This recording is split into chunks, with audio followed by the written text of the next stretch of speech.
Are you a teacher and you feel overwhelmed and you just don't know what consequences to use? This is for you.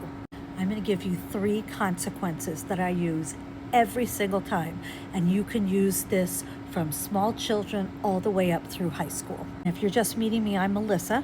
I have been a teacher since the early 90s and have taught kindergarten through 8th grade. These work.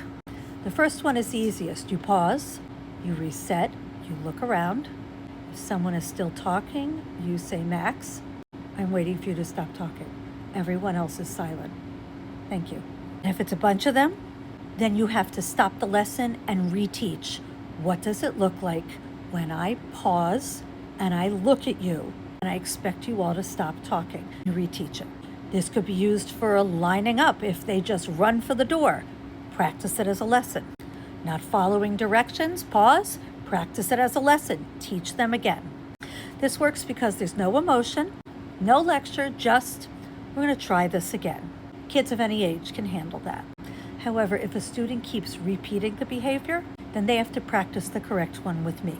Instead of blurting out, we're going to practice raising hands. If they're not listening, they're going to practice with me what it looks like to sit ready and attentive.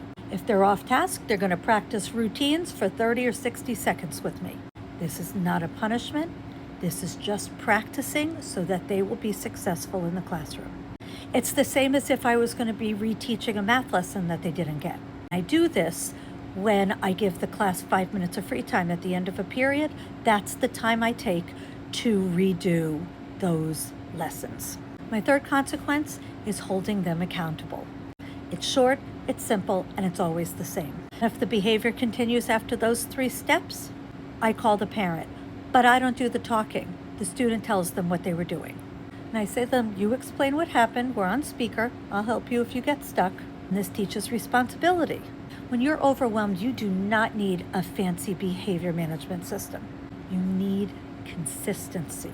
And if this is something you'd like to work on, this is exactly what I teach in my one-to-one coaching sessions.